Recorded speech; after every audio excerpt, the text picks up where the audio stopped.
श्रीगौर्या सकलार्थदं निजपदां भोजेन मुक्तिप्रदं प्रौढं विघ्नवनं हरन्तमनघं श्रीदुण्डितुण्डासिना वन्दे चर्मकपालिकोपकरणैर्वैराग्यसौख्यात्परम् नास्तीति प्रदिशन्तमन्तविधुरम् श्रीकाशिकेशं शिवं शङ्करं शङ्कराचार्यं केशवं वादरायणं सूत्रभाष्य वन्दे भगवन्तौ पुनः पुनः ईश्वरो गुरुरात्मेति मूर्तिभेदविभागिने व्योमवद्व्याप्तदेहाय दक्षिणामूर्तये नमः। ओम शांति शांति शांति। वाक्यार्थ में अखंडत्व क्या है? असंसृष्टत्वम, असंसृष्ट होना। असंसृष्ट का अर्थ क्या है? संसर्ग रहित। किसी पद का अन्य पद के साथ जो संसर्ग रहता है, ऐसा संसर्ग ब्रह्म में नहीं है। तो इसलिए तद अगोचर प्रमा जनकत्वम, संसर्ग की प्रमा जो नहीं उत्पन्न करेगा, ऐसा वाक्य को क्या कहा जाएगा? अखंडार्थक वाक्य। अखंडार्थक वाक्य जो है वो संसर्ग वाली प्रमा का जनक नहीं होगा। संसर्ग अगोचर प्रमा जनकत्वम अखंडार्थकत्वम। और समस्त वेदांत अखंडार्थ प्रमा का जनक है, असंसृष्ट प्रमा का जनक है। मतलब ब्रह्म की प्रमा का जनक है, जो ब्रह्म असंसृष्ट है। ये कैसे ज्ञात हुआ? तात्पर्य निर्णय से। तात्पर्य निर्णय किया गया। कैसे तात्पर्य निर्णय हुआ? षडलिंग से। षडविध लिंग ही तात्पर्य निर्णय। वेदांता नाम अद्वितीय अखंड ब्रह्मणि तात्पर्य निर्णयात। अद्वितीय अखंड ब्रह्म में वेदांत का तात्पर्य निर्णय है। ये 6 लिंग से पता चला। अखंड का अर्थ है असंसृष्ट। अब उन लिंगों को बताते हैं। श्लोक क्या है इसका? उपक्रमोपसंहारो अभ्यासो अपूर्वदा फलम अर्थवादोपपत्ति च लिंगम तात्पर्य निर्णय। हाँ, ये 6 लिंग हैं। जिनको नहीं ये श्लोक ज्ञात है, उनको कंठस्थ करना है। अब बताते हैं। तत्र छांदोग्य षष्ठे उपक्रमम दर्शयति सदैव इति। उद्दालकः पुत्रम उवाच। उद्दालकः आरुणिः पुत्रम उवाच। पुत्र का नाम क्या था? श्वेतकेतु। हे श्वेतकेतु चैतन्य कह सकते हो आप। श्वेतकेतु नाम था उसका। चैतन्य तो है ही, चैतन्य ही है सब हम। उद्दालकः पुत्रम उवाच। हे सौम्य। सौम्य का अर्थ क्या है? सोमम अर्हति इति सौम्य। मतलब वो सोम, चंद्रमा को प्राप्त करने योग्य है। चंद्रमा, सोम के 2 अर्थ हैं। एक तो सोम रस कह सकते हो, सोम चंद्रमा।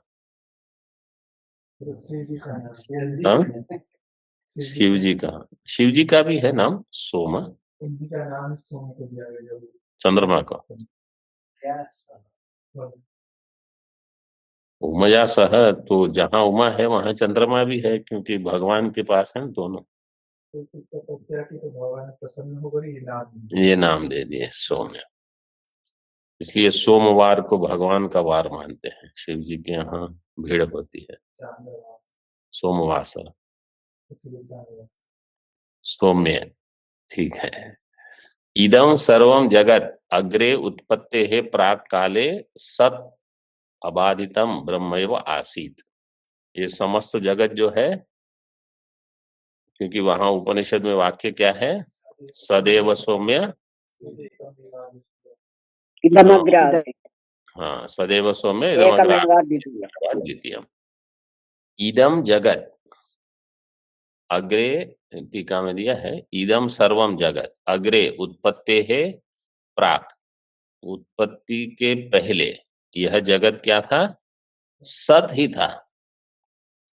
मतलब जगत सत से भिन्न नहीं था। ये वास्तव में ये संक्षेप में बहुत सारा अर्थ यहाँ दे दिया है टीका में।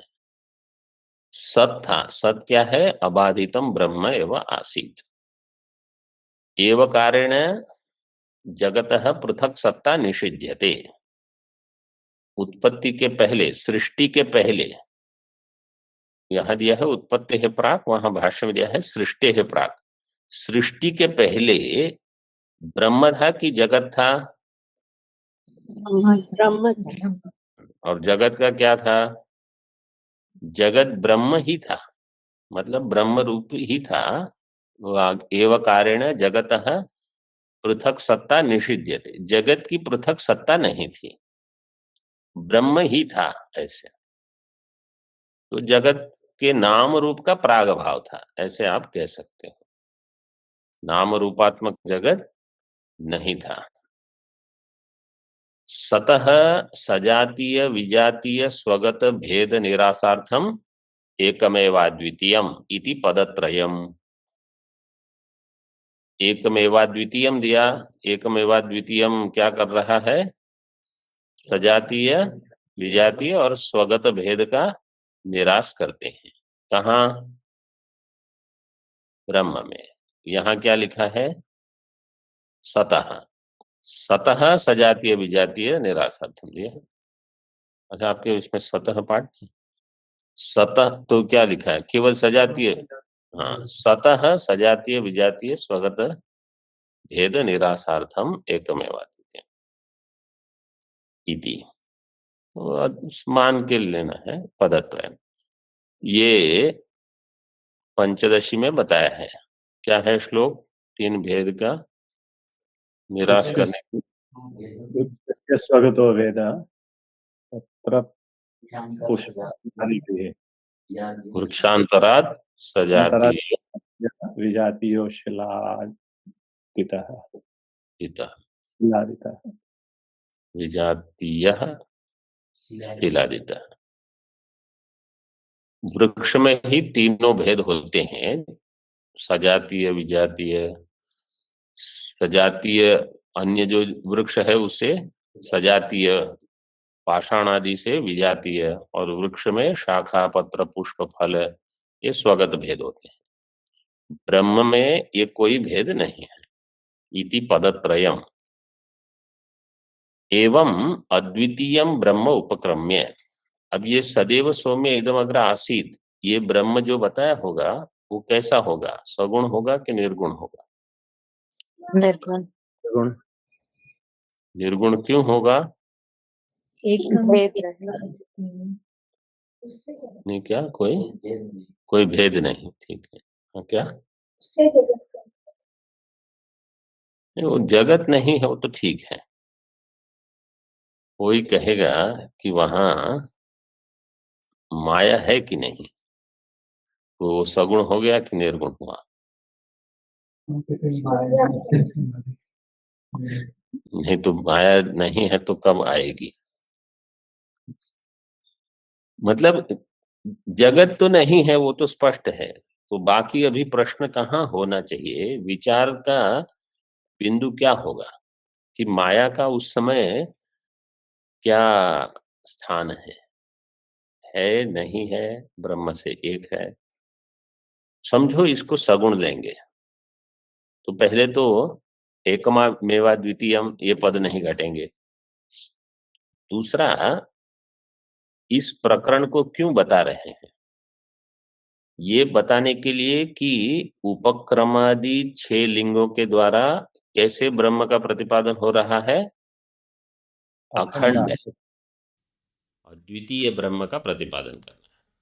तो अगर ये उपक्रम है, अगर उपक्रम से ही सगुण ब्रह्म लेते तो षड्विध लिंग फिर प्रतिपादन पर्यवसान किसमें हो जाएगा? सगुण में होगा, क्योंकि उपक्रम सगुण बता रहा है, फिर आगे भी कुछ सगुण का ही लिंग आ जाएगा। तो जो हमारी प्रतिज्ञा है उससे विरोध हो जाएगा। तो इसलिए जहां भी उपनिषद में आरंभ बताया जाएगा ऐसे उपक्रम को लेकर, तो निर्गुण से ही होगा आरंभ, और पर्यवसान भी निर्गुण में ही करेंगे, फिर अभ्यास भी उसी का करवाएंगे। तब तो हम कहेंगे कि षड्विध लिंग तात्पर्य निर्णय से अखंड ब्रह्म, अद्वितीय ब्रह्म का प्रतिपादन हुआ। एकमेवाद्वितीयम इति पदत्रय एवं अद्वितीय, वास्तव में ये छांदोग्य के द्वितीय छठे अध्याय के द्वितीय खंड के द्वितीय मंत्र में ये मीमांसा हुई है। यह जो ब्रह्म है वो कैसा है, तो वहां क्योंकि प्रश्न हुआ है कुतस्तु खलु सौम्य एवं स्यात् इति होवाच कथम असतः सज्जायेत इति। वहां प्रश्न हुआ कि ये ब्रह्म तो ननु निरवयवम सत, ये निरवयव है, निष्कलम निष्क्रियम शांतम निरवध्यम निरंजनम, ये श्वेता श्रुति है। और दिव्यो ही अमूर्त पुरुष सबाह्याभ्यंतरो ह्यजः अप्राणो ही अमनः इत्यादि श्रुतिभ्यः ये सत कैसा है? निरवयवम। तो निरवयव में कोई विकार कैसे होगा, उससे किसी की उत्पत्ति कैसे होगी, ये प्रश्न है। भाष्य में दिया है ये, तो उत्तर दिया है इसमें कोई दोष नहीं है। जैसे रज्जु से सर्प की उत्पत्ति कैसे होती है, ये दृष्टांत दिया है भगवान। नैष दोष रज्ज्वादि अवयवेभ्यः सर्पादि संस्थानवत् बुद्धि परिकल्पितेभ्यः सदवयवेभ्यः विकार संस्थान उपपत्ते है वाचारंभणम विकारो नामधेयम मृत्तिकेत्येव सत्यम एवं सदैव सत्यम एकमेवाद्वितीयम परमार्थतः इदम बुद्धि काले अपि। जब जगत की बुद्धि बनती है तभी भी ब्रह्म कैसा है? हाँ, निष्कलम निष्क्रियम अद्वितीय, ब्रह्म जैसे का तैसा, ऐसा एक महात्मा बोलते थे। ब्रह्म कैसा है? जैसे का तैसा, जैसा था वैसे का वैसा ही ब्रह्म में, जैसे को तैसा नहीं, जैसे था वैसा, जैसे का तैसा। ब्रह्म में कोई परिवर्तन, रज्जु को क्या है, आप वहां सर्प की कल्पना करो, दंड की कल्पना करो, भू छिद्र की, रज्जु जैसी है वैसी ही है, तो बाकी सब कल्पित द्वैत है। सुनने में हमको ऐसा लगता है कि क्या इतनी बड़ी कल्पना हम कर लेते हैं, वो माया से विशिष्ट होकर सब कल्पना हो जाएगी। इदम उपक्रमोपसंहारैर एवं अद्वितीयम ब्रह्म उपक्रम्य ऐतदात्म्यम इदम सर्वम इति उपसंहरति। इसका उपसंहार, तो उपक्रम क्या हुआ? अद्वितीय ब्रह्म का। उपसंहार क्या है? ऐतदात्म्यम इदम सर्वम तत्सत्यम स आत्मा, यही सत्य है। तो ऐतदात्म्यम इदम सर्वम, इदम सर्वम, ऐतदात्म्यम का अर्थ क्या है? एतद आत्मना आत्मवान, इस आत्मा से बाकी सारा जगत आत्मवान होता है, इसलिए उसको संज्ञा क्या मिली जगत को? ऐतद आत्म्यम इदम सर्वम। ब्रह्म की सत्ता से घट सत्तावान हो गया, ब्रह्म की सत्ता से जगत सत्तावान हो गया, ये उसका पद का अर्थ है। ये उपसंहार हो गया। तो उपक्रम उपसंहार कितने लिंग हो गए? एक लिंग हुआ। उपक्रमोपसंहार कितने लिंग है? एक है। 6 गिनने हैं ना, इसलिए तो हमने प्रश्न पूछा। उपक्रमोपसंहार एक हो गया, हाँ, फिर जो 7 गिनने पड़ेंगे आपको। इदम उपक्रमोपसंहारैर एक रूप्यम तात्पर्य लिंगम एक, तथा आगे तत्वमसि इति नवकृत्वोऽभ्यासः। तत्वमसि कितनी बार वहां बताया? 9। तो इसका अर्थ ये नहीं है कि 9 बार सीधे तत्वमसि तत्वमसि, ऐसे नहीं। 9 बार तत्वमसि मतलब 9 बार तत्वमसि बताने के लिए अलग अलग प्रश्न उठाए हैं और उस प्रश्न का समाधान अलग अलग दृष्टांत से। देखो, कोई भी प्रश्न होता है ना, उसके समाधान के लिए या तो आप हेतु दो, और अगर हेतु नहीं देना है तो आप दृष्टांत दे दो। अनुमान के लिए जैसे हेतु चाहिए वैसे दृष्टांत भी चाहिए। तो छांदोग्य में क्या हुआ, ये मनन के लिए हर एक विकल्प जो 9 बार बताया उसमें दृष्टांत बदल दिए। जैसे एक दृष्टांत में कहा, ये मक्षिका जो है, मधुमक्षिका मधु लेके आती है, मधु को पता नहीं कहाँ से उनका उत्पत्ति स्थान है।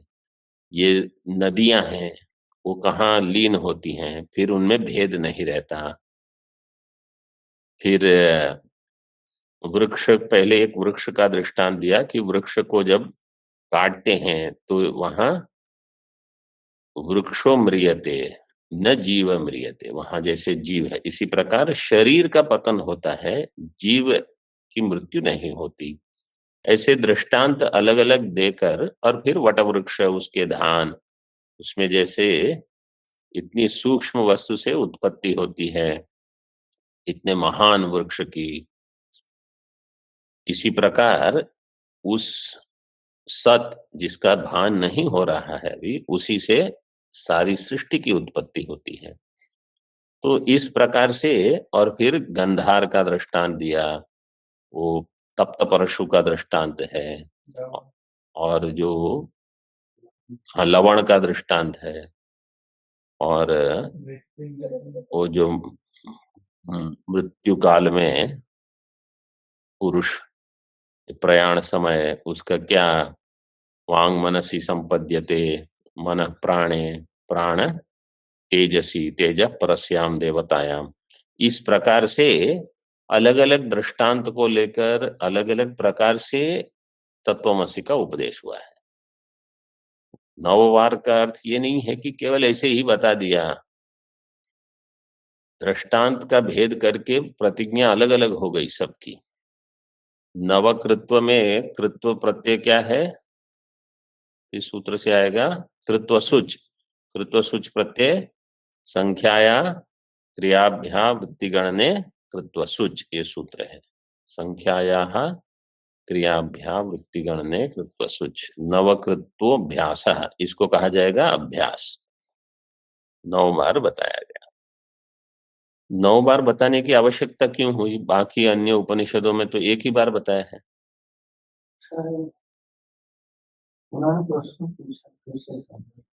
मतलब संशय निवृत्ति जब तक नहीं हुई तब तक उपदेश दिया गया। फिर अंत में उन्होंने कहा हो गया, विजज्ञ हुई थी, विजज्ञ हुई थी, सब समझ में आ गया। तो जब तक संशय की निवृत्ति नहीं होती कि ये कैसे संभव है, तो इसलिए उपदेश बार बार दिया गया। तो मतलब अनेक बार उपदेश देने का प्रयोजन है एक, संशय निवृत्ति। तो पुनः अध्ययन जब हो रहा है तो पुनः अध्ययन में संशय की निवृत्ति ये प्रयोजन है कि फिर से अगर समझो कोई ग्रंथ आप पढ़ रहे हो, ये गीता पहले पढ़ ली, कुछ फिर से पढ़ रहे हो, उपनिषद पढ़ रहे हो, तो कहाँ कुछ संशय है, उसका निवारण होना चाहिए। ये चलो अभी प्रसंग आया है तो बता देते हैं। आरंभ के जो साधक होते हैं वो आरंभ में या तो स्थूल साधन करते हैं या उनके पास करवाया जाता है। स्थूल साधन क्या है? एक तो कर्म योग, आप कर्म करो, कुछ सेवा करो अधिक, और जैसे शरीर के स्तर पर जो तपस्या है वो छोटी आयु में कर सकते हैं।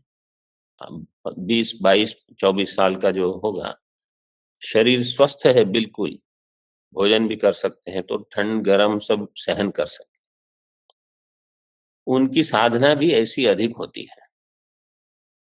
और जैसे अब नर्मदा परिक्रमा है, चार धाम यात्रा है, कोई भी ऐसे तीर्थ क्षेत्र में जाना है तो वहां अधिक शारीरिक तप कर सकते हो आप।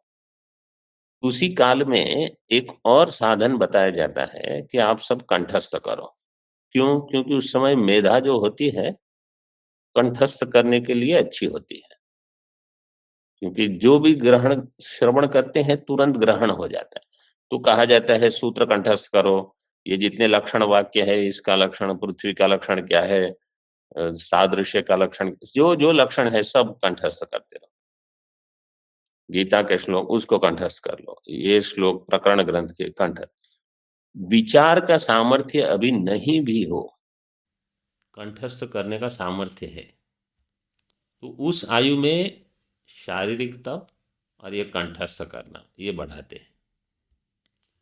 फिर धीरे धीरे शरीर का सामर्थ्य कम होता है कि वो शारीरिक तप नहीं कर सकता, अथवा अब उनको शारीरिक तप करने में इतनी रुचि नहीं। वो विचार, उनको प्रश्न होते हैं कि ये कैसे है, ये क्या है, ये ऐसा क्यों लिखा, वो ऐसा क्यों है। तो प्रश्न करने का भी सामर्थ्य है और उत्तर समझने का जब सामर्थ्य बढ़ जाता है तब विचार प्रधान साधना आरंभ होती है। अब विचार करो इस पर। तो पहली बार जो श्रवण होता है शास्त्रों का, पहली बार के श्रवण में केवल उतनी ही सामग्री है आपके पास विचार के लिए। एक ग्रंथ पढ़ा, दो ग्रंथ, जैसे समझो आप तत्वबोध पढ़े, आपके विचार की सामग्री कितनी है? तत्वबोध। दो पढ़े, चार पढ़े, तो उतनी ही 4 ग्रंथों में आप विचार कर सकते हो। धीरे धीरे जब सारे ग्रंथों का एक बार अध्ययन हो जाता है, सारे का अर्थ है प्रस्थान त्रय समझ लो, और किसी के लिए भाग्य में हो तो बृहद प्रस्थान भी हो जाएगा। तो इतना अध्ययन करके अब आपके पास विचार की सामग्री बहुत है। और अगर ईश्वर कृपा से आप कुछ स्मरण शक्ति, मेधा शक्ति भी अच्छी है, तो आप सोच सकते हो, अच्छा यहाँ ये उपनिषद में तो ऐसे बताया है, वहां पंचदशी में ऐसा है, विवेक चूड़ामणि में ऐसा है, उपदेश शास्त्री में ये है, अद्वैत सिद्धि में ऐसा है। तो ये विचार और अधिक प्रौढ़ हो जाता है। तो जो शारीरिक साधना करने वाले हैं उनके लिए ये संभव नहीं है, और जो इस प्रकार की साधना का आनंद ले सकते हैं उनको कहो कि आप शारीरिक ये करो, कर सकते हैं तो करेंगे, नहीं तो बोलेंगे कहाँ इतना पूरे 4 धाम घूमना, पैदल जाना, अब वो करने की आवश्यकता नहीं रही। ब्रह्मनिष्ठ, ब्रह्म के आनंद श्रोत्रिय तो हो चुके हैं। तो सभी की साधना के स्तर अलग होते हैं। वो कभी किसी महात्मा, और किसी के शरीर का सामर्थ्य कम हो, किसी की बुद्धि का सामर्थ्य अधिक हो, कभी किसी का विपरीत हो, सबका अलग अलग है। तो कहीं किसी के प्रति कहीं हीन दृष्टि की है, अभी ऐसे हैं वैसे हैं, कोई कहे कुछ, अन्य किसी को देखना नहीं है। हमारी बुद्धि कितनी परिपक्व है, हमारे विचार की क्षमता क्या है, कितना हम अध्ययन कर सकते हैं, कितना पचा सकते हैं, कितना मेधा में रख सकते हैं, और कितना विचार, विचार प्रधानता,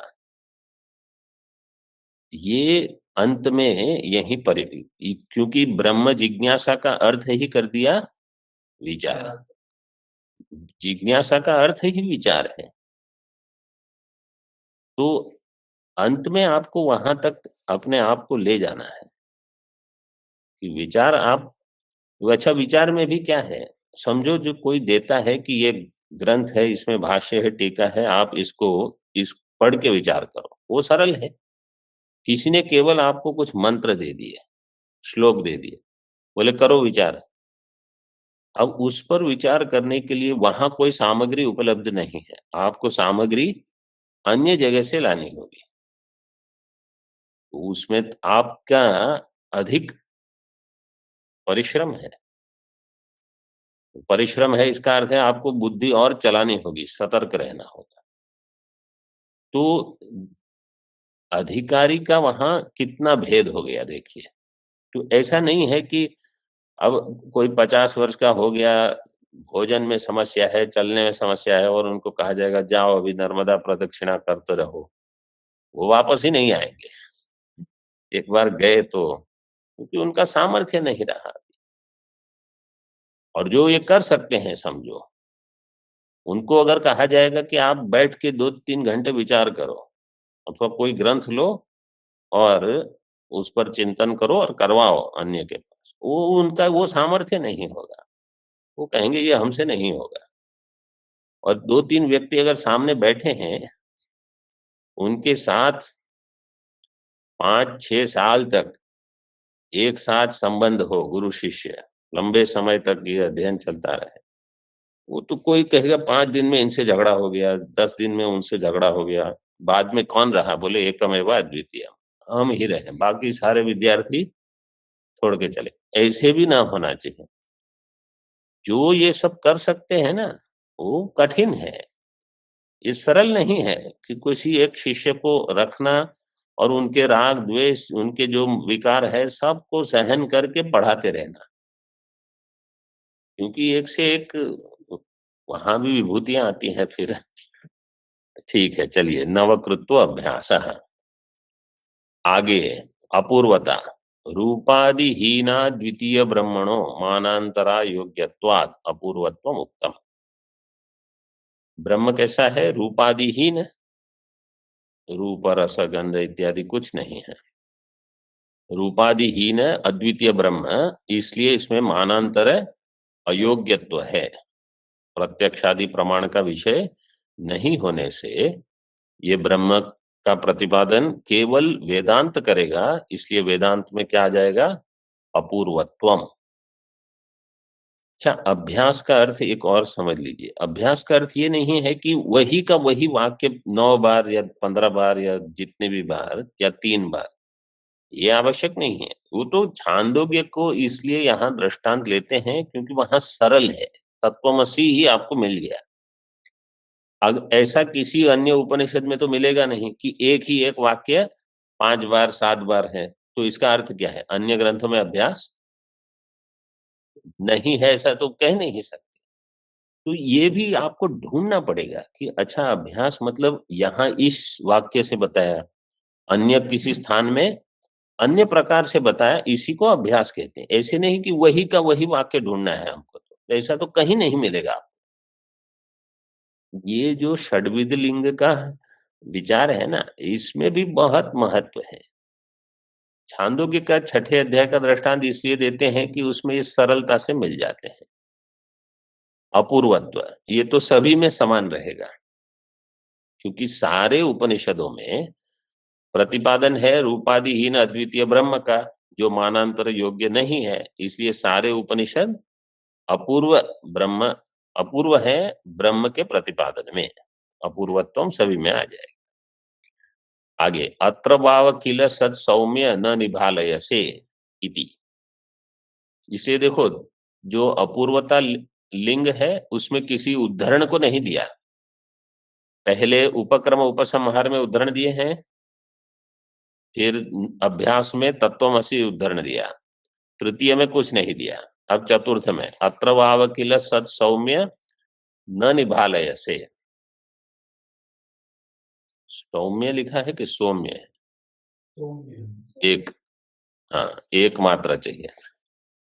निभालयसे, निभालयसे इसमें धातु है भल, भल आभंडने, इसका अर्थ है निरूपण करना।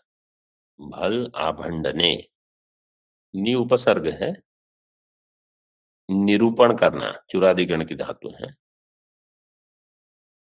इसका अर्थ है अत्र, अत्र का अर्थ है इस देह में, इस शरीर में ही, इस संघात में जो ब्रह्म है, तुम उसको जान नहीं रहे हो, तुम उसका निरूपण न कर तुम शक्नोति, तुम अभी नहीं कर सकते हो। अत्र वाव किल सत सौम्य, न निभालयसे इति। अत्र का अर्थ है संघाते स्थितम प्रत्यक ब्रह्म न जानासि इत्यर्थ। इस संघात में ही प्रत्यक ब्रह्म जो है उसको तुम नहीं जानते हो। ये कौन सा लिंग हो गया? अपूर्वता। तो यहाँ ये दृष्टांत दे दिया उदाहरण के रूप में। अपूर्वता, जैसे भगवत गीता में अपूर्वता क्या है? भगवान कहते हैं चतुर्थ अध्याय में, इमं विवस्वते योगम प्रोक्तवान हम अव्ययम विवस्वान मनवे प्राह मनुरिक्ष्वा कवे ब्रवीत एवं परंपरा प्राप्तम इमं राजर्षयो विदुहु सकाले नेह महता योगो नष्ट परंतप। ये नष्ट हो गया है, फिर इसे अब मैंने तुमको बताया है। तो ये अन्य किसी उपाय से ज्ञात नहीं होगा। ऐसे ये परंपरा प्राप्त ही है, ऐसे गुरु शिष्य की। तस्य तावदेव चिरम यावन्न विमोक्ष्ये अथ संपत्स्ये इति ब्रह्म ज्ञानात् फलमुक्तम विदुषः। ये फलम, ब्रह्म ज्ञान का फल क्या है? तस्य तावदेव चिरम यावन्न विमोक्ष्ये। न विमोक्ष्ये इसका अर्थ दिया है आगे, तस्य यावत कालम देहो न विमोक्ष्यते तावदेव देहपात पर्यंतो विलंबः। तावदेव चिरम, चिरम का अर्थ है विलंब। कितने उसको रुकना पड़ेगा? जब तक देहपात न हो जाए। किसके लिए है ये? जीवन मुक्त, हाँ, विदुषः, जिसको ब्रह्म ज्ञान हो गया है उनके लिए अभी विदेह मुक्ति में कितनी देर है? बोले उतनी ही देर है जब तक देहपात नहीं हो गया। तो क्या करेंगे? बोले बैठे हैं रुके कि कब देहपात हो। ऐसे नहीं, वो चलते रहेगा। बाकी जो अपने आप जब होना है वो हो ही जाएगा, उसमें आपको उसके लिए कुछ तैयारी करने की जरूरत नहीं। तावदेव देह पात पर्यंतो विलंब है। तो विमोक्ष्य का ये छांदस प्रयोग है, विमोक्ष्यते।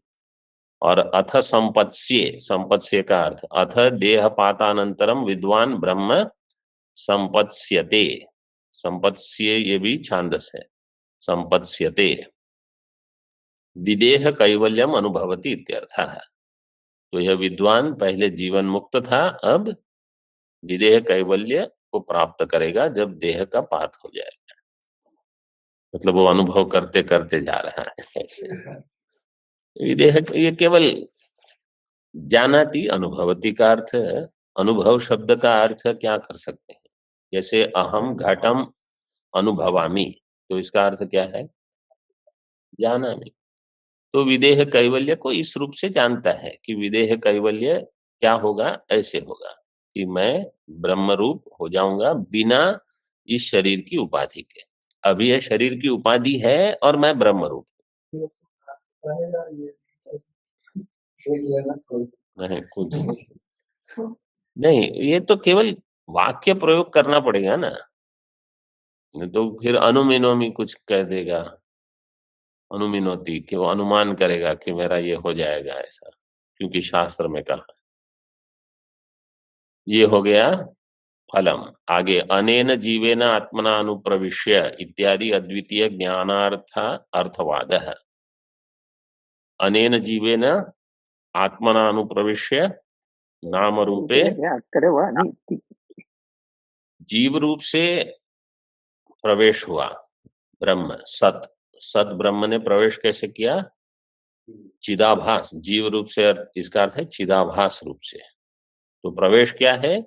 प्रवेश वही है कि ब्रह्म अब इस संघात में उपलब्ध हो गया। सृष्टि के पहले जो ब्रह्म था वही ब्रह्म अब संघात में उपलब्ध है, जीव रूप से, क्षेत्रज्ञ रूप से। ये हो गया अर्थवाद इत्यादि अद्वितीय ज्ञानार्थ अर्थवाद है। हाँ हाँ, हाँ वो अधिक है, वो अपूर्वता है। आचार्यवान पुरुषो वेद, यहाँ दिया है अर्थवाद में कहीं श्रद्धस्व सौम्य, ऐसे भी दिया है।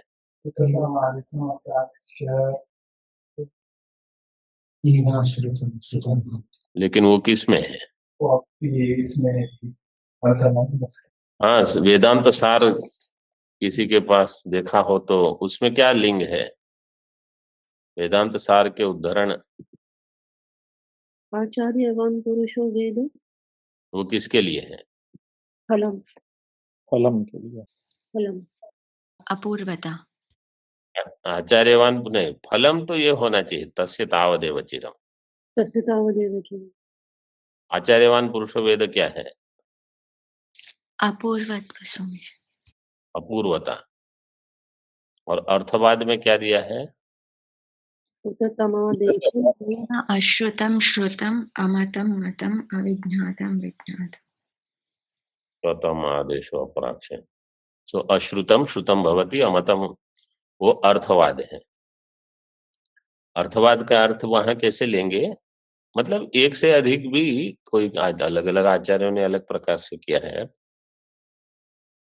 कि एक के विज्ञान से सभी का विज्ञान, इसका अर्थ ये है कि ये ज्ञान हो जाएगा कि सभी का उपादान कारण एक है। ऐसे नहीं कि आपको विशेष सभी का ज्ञान हो जाएगा और वो जानने की जिज्ञासा नहीं रहेगी। ब्रह्म ज्ञान के बाद ये क्या है वो क्या है, अरे सब ब्रह्म है अपने वास्तविक स्वरूप में, परमार्थ में, और बाकी सब बोले मिथ्या है। नाम रूप की दृष्टि से सब मिथ्या है। कितना आप जानोगे? तो इतनी चीज जानी है इतने करोड़ों कल्पों में, क्या उसका लाभ हुआ है कुछ? तो ज्यादा जानने की कोई इच्छा नहीं रहती, सारी जिज्ञासाओं की पूर्ति समाप्ति हो जाती है। बस बहुत जान लिया, जो ब्रह्म है उसको जान लिया, जो सत्य है, और जो मिथ्या है उसको जानने की कोई आवश्यकता नहीं रही। उसके अधिष्ठान का ज्ञान हो गया, बस। इस प्रकार से वो अर्थवाद हो जाएगा। और उपपत्ति क्या है? मृदादि दृष्टांत ही प्रकृति अतिरेकेण विकारो नास्ति इति उपपत्ति ही उक्ता। जैसे वहां मंत्र में दिया है यथा सौम्य एकेन मृत्पिण्डेन सर्वं विज्ञातं स्यात् वाचारम्भं विकारो नावधेयः मृत्तिकेत्येव सत्यम्। वो जो मंत्र है, मृदादि दृष्टांत ही प्रकृति अतिरेकेण, प्रकृति का अर्थ है उपादान, उपादान से अतिरिक्त वहां कोई विकार कार्य नहीं है, उसकी कोई सत्ता नहीं है। इति उपपत्ति ही उक्ता, ये है उपपत्ति। एवं षड्विधानि तात्पर्य लिंगानि व्यस्तानि समस्तानि वा प्रतिवेदांतम दृश्यन्त इति ऐतरेय इति, ये हो गया। आगे ऐतरेय का उपक्रम वाक्यम पठति। प्रतिवेदांत में ये है, हर उपनिषद में व्यस्तानि समस्तानि वा। व्यस्तानि समस्तानि का अर्थ क्या है? हाँ, कहीं सारे 6 लिंग सभी में उपलब्ध हो ये आवश्यक नहीं है, कहीं 3 मिल जाएंगे, कभी 4 मिलेंगे। एक लिंग से तो तात्पर्य निर्णय थोड़ा कठिन हो जाएगा। कोई